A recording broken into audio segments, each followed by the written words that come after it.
हिंद मेरे प्यारे साथियों, big B GK GS classes में आपका स्वागत है। आपको जहाँ तक पता है कि बिहार दरोगा का एग्ज़ाम डेट जारी कर दिया गया है और ये 17 दिसंबर से एग्ज़ाम स्टार्ट है।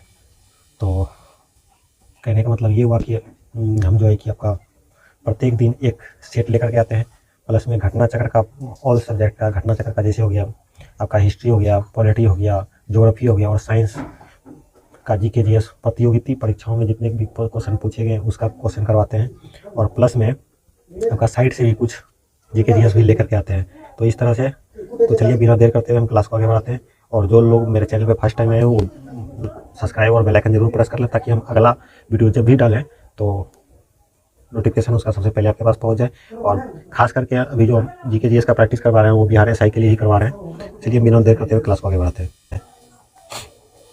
देखते हैं दोस्तों, हम एक बुक से नहीं बल्कि 2-3 बुक से इंपॉर्टेंट सब क्वेश्चन जो है कि छांट करके पीडीएफ बनाए हैं, उस फिर आपको हम रिवाइज करा रहे हैं। तो थोड़ा चैनल को सपोर्ट करने के लिए शेयर जरूर कर दिया कीजिएगा अपने दोस्तों और सहयोगियों के साथ।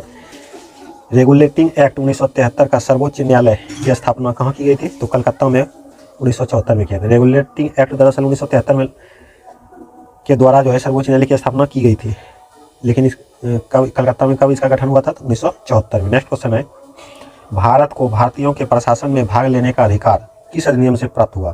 तो यह 1833 के चार्टर एक्ट से। नेक्स्ट क्वेश्चन है हमारा, भारतीय विधान परिषद में बजट पर बहस करने की शक्ति किस अधिनियम के द्वारा प्राप्त किया गया था? तो भारत परिषद अधिनियम 1892 में। नेक्स्ट क्वेश्चन है हमारा दोस्तों, केंद्रीय विधानमंडल सर्वप्रथम किस अधिनियम द्वारा द्विसदनीय बनाया गया? तो भारत परिषद अधिनियम 1919 द्वारा। नेक्स्ट क्वेश्चन है, भारत के राष्ट्रपति को अध्यादेश निर्गत करने की शक्ति मूलतः किस अधिनियम से प्राप्त हुआ है? तो यह भारत परिषद अधिनियम 1935। यहाँ पर देख सकते हैं भारत का संवैधानिक विकास जो हुआ है इसके बारे में थोड़ा पढ़ लेते हैं हम।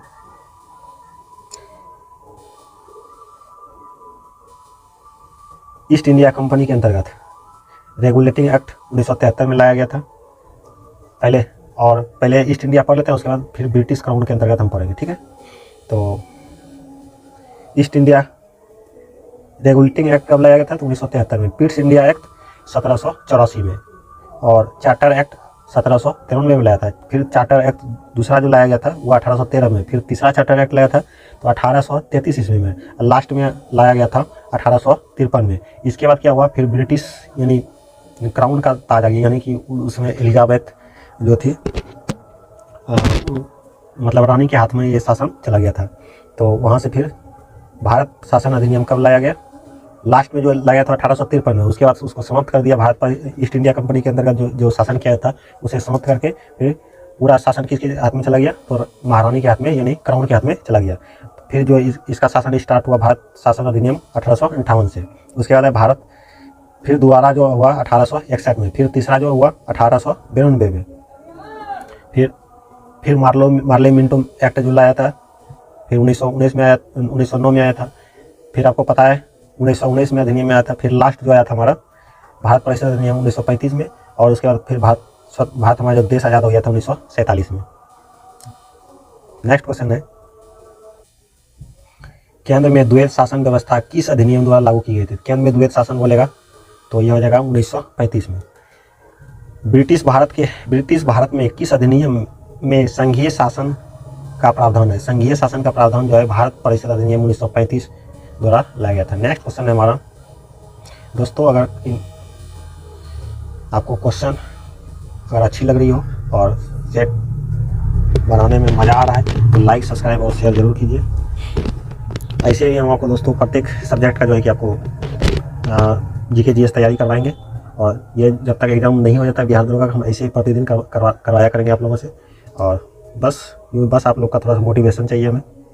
अखिल भारतीय संघ स्थापित करने का प्रावधान किस अधिनियम द्वारा लाया गया था? तो ये भी भारत परिषद अधिनियम 1935 द्वारा लाया गया था।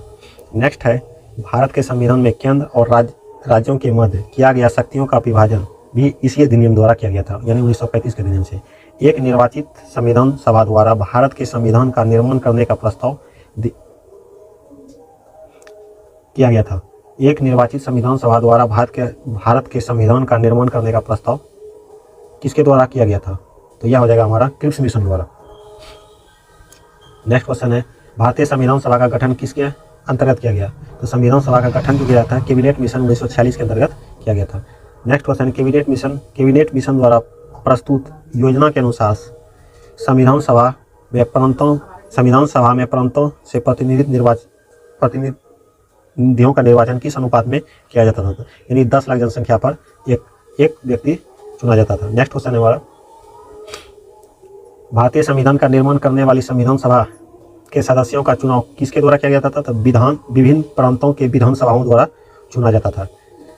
लास्ट है 1946 में अंतरिम सरकार का जो गठन किया गया था। इसमें देखते हैं कौन कौन क्या पोस्ट दिया गया था, इसके बारे में हम समझते हैं। कौन सी मंत्री उसमें को कौन सा कार्य सौंपा गया था। जैसे जवाहरलाल नेहरू थे, तो जवाहरलाल नेहरू को राष्ट्रमंडल संबंध और विदेशी मामले सौंपे गए थे। सरदार वल्लभ भाई पटेल को गृह मंत्रालय और सूचना प्रसारण मंत्रालय भी दिया गया था। राजेंद्र प्रसाद को खाद्य एवं कृषि मंत्रालय सौंपा गया था। जॉन मेथाई को जो है कि उद्योग और नागरिक आपूर्ति संबंधित था सौंपा गया था। और रेल विभाग भी जो है जॉन मेथाई को ही सौंपा गया था। जगजीवन राम को श्रम सौंपा गया था, श्रम विभाग। और सरदार वल्लभ भाई पटेल को रक्षा विभाग यानी गृह मंत्री। कभी लियाकत अली को वित्त विभाग सौंपा गया था। और सी राजगोपालाचारी को जो है शिक्षा एवं कला संबंधी प्रावधान सौंपा गया था। नेक्स्ट क्वेश्चन है भारतीय संविधान सभा की पहली बैठक कब हुई थी? संविधान सभा की पहली बैठक 9 दिसंबर 1946 को हुई थी। भारतीय संविधान का प्रथम प्रारूप सर B.N. रॉ द्वारा तैयार किया गया था।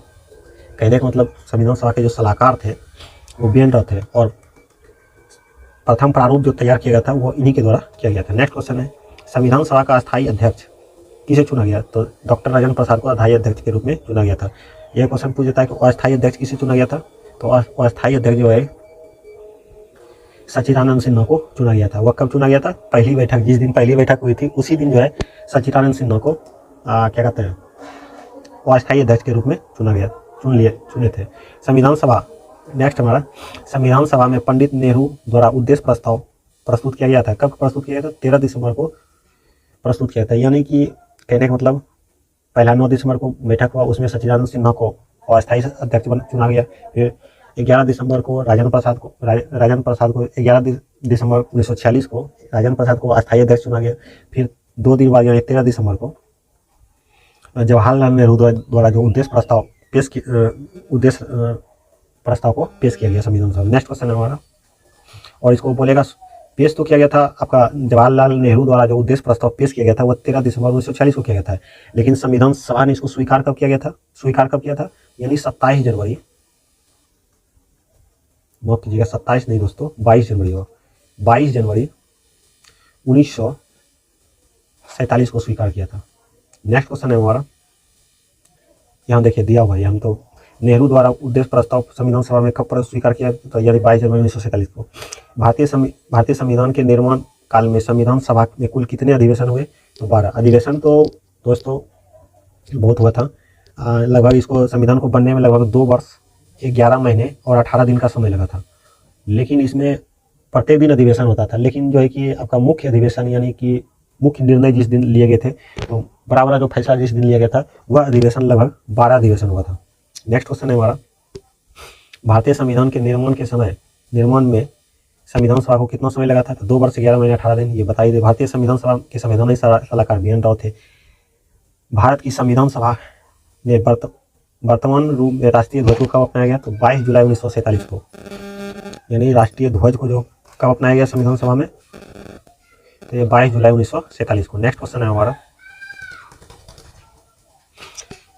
संविधान सभा की प्रथम बैठक की अध्यक्षता डॉक्टर सच्चिदानंद सिन्हा और अस्थायी अध्यक्ष आपको पहले ही बता दिए। भारत का संविधान कब स्वीकार किया गया? तो स्वीकार कब किया गया? 26 नवंबर 1949 को। प्रस्तावना जब आप पढ़ते होंगे तो जैसे हम भारत के लोग भारत को संपूर्ण प्रभुत्व संपन्न, लास्ट में कहता है 26 नवंबर 1949 को हमारा संविधान अंगीकार किया गया। यानी स्वीकार कब किया गया? 26 नवंबर 1949 को। और भारतीय संविधान पूर्णतः कब लागू हुआ? तो पूर्ण रूप से अगर बोलेगा तो 26 जनवरी 1950 को। लेकिन बोलेगा कि संविधान जो है कि यानी आधारित रूप से कब लागू किया गया था? तो यह 24 जनवरी 1950 को किया गया था। लेकिन और 2 दिन के बाद जो है पूर्ण रूप से इसे लागू कर दिया गया। नेक्स्ट क्वेश्चन है संविधान सभा। नेक्स्ट क्वेश्चन है हमारा, 9 दिसंबर 1946 को संविधान सभा की प्रथम बैठक हुई। जिसमें डॉक्टर सच्चिदानंद सिन्हा को अस्थायी अध्यक्ष, 11 दिसंबर 1946 को डॉक्टर भीमराव अम्बेडकर डॉक्टर राजेंद्र प्रसाद को अस्थायी अध्यक्ष चुना गया। संविधान निर्माण का प्रारंभ 13 दिसंबर 1946 को पंडित जवाहरलाल नेहरू द्वारा उद्देश्य प्रस्ताव से हुआ, जिसे 22 जनवरी 1947 को सभा समिति में स्वीकार किया था। नेक्स्ट, और 22 नवंबर 1949 को भारतीय संविधान अंगीकार किया गया और 26 जनवरी 1950 को पूर्णतः लागू कर दिया गया। ये तो दोस्तों इसका क्वेश्चन तो हम करा ही दिए थे आपको। नेक्स्ट क्वेश्चन है हमारा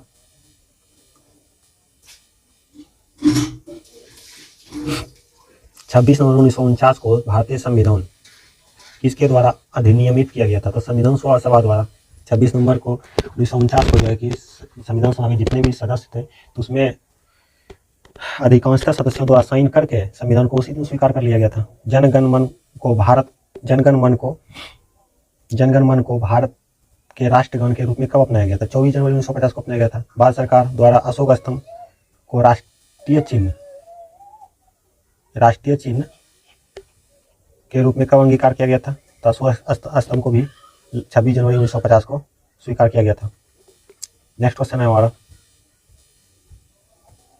संविधान सभा की सलाहकार समिति के अध्यक्ष कौन थे?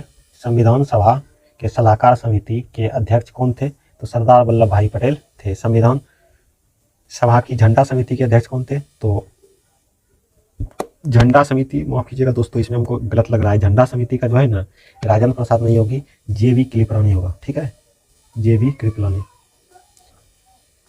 इसको थोड़ा देख लीजिएगा।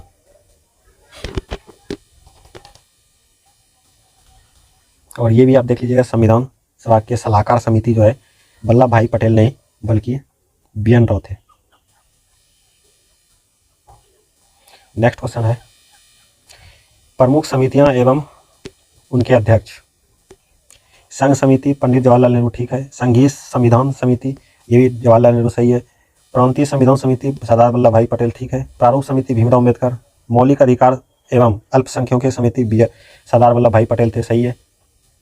प्रक्रिया समिति डॉक्टर राजेंद्र प्रसाद, ठीक है। राज्यों के लिए समिति पंडित जवाहरलाल नेहरू। संचालन समिति डॉक्टर राजेंद्र प्रसाद, ठीक है। नेक्स्ट क्वेश्चन है हमारा संविधान सभा के कार्यों से संबंधित समिति के अध्यक्ष कौन थे? कार्य से संबंधित GV मावलंकर थे। देख लीजिए इसको पढ़ लीजिए। डॉक्टर भीमराव अम्बेडकर की अध्यक्षता में संविधान सभा का प्रारूप समिति 6 सदस्य N Gopalaswami Ayyangar, doctor KM Munshi, BM Mitra. इसके बाद में इसके स्थान पर N माधवन राव, अल्लादी कृष्ण स्वामी अय्यर, सैयद मोहम्मद सादुल्ला और DP खेतन। इसके बाद इसके स्थान पर TT कृष्णाचारी। कहने का मतलब ये हुआ कि जो प्रारूप समिति का जो सदस्य गठन हुआ था उसमें 7 सदस्य थे, जिसमें भीमराव अम्बेडकर द्वारा अध्यक्षता किया गया था। और इसमें 6 सदस्य और कौन कौन थे? तो इसमें याद रखने के लिए आप जितने भी याद रख सकते हैं, 2 देखिए मुस्लिम सदस्य थे। एक था सैयद मोहम्मद सादुल्ला और दूसरा था DP खेतन। हालांकि इसके जगह पर कृष्णाचार्य आ गया था। तो जितने भी इसको छोड़ करके जितने भी हैं सभी को देखिए कृष्ण भगवान के नाम पर दिया गया। गोपालास्वामी अय्यर, ये भी गोपाल कृष्ण का नाम है।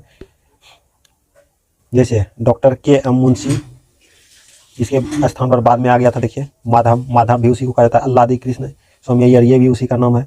इसके ये तो एक मुस्लिम सदस्य है और इसके जगह पर फिर कृष्ण आ गया देखिए। यानी कि सभी जितने भी सदस्य थे सब कृष्ण भगवान के नाम पर। याद करने का एक तो शॉर्ट तरीका है। संविधान सभा ने BR अम्बेडकर की अध्यक्षता में प्रारूप समिति का गठन 29 अगस्त 1947 को किया गया था। इसको याद करने के लिए एक ठो याद रखते हैं, जैसे जवाहरलाल नेहरू द्वारा जो है संविधान प्रारूप समिति का जो कहने का मतलब पंडित जवाहरलाल नेहरू द्वारा उद्देश्य प्रस्ताव कब रखा गया था? 13 दिसंबर 1946 को। और इसे स्वीकार कब किया गया? 22 जनवरी 1947 को। और फिर क्या भीमराव अम्बेडकर द्वारा प्रारूप समिति का जो गठन किया गया था वह 29 अगस्त 1947 को किया गया था। डॉक्टर BR अम्बेडकर का संविधान सभा में निर्वाचन किस प्रेसिडेंसी से हुआ था, यानी कहाँ से हुआ था? तो यह जो है बम्बई प्रेसिडेंसी से हुआ था 1947 से 50। फिर जो है बाद में क्या हुआ? बंगाल प्रेसिडेंसी 1946 से 47, यानी बंगाल से हो गया। दोस्तों प्रत्येक दिन हम ऐसे ही जीके आपको ऑल सब्जेक्ट का लेकर के आएंगे जब तक ये एग्जाम नहीं होता बिहार दरोगा का।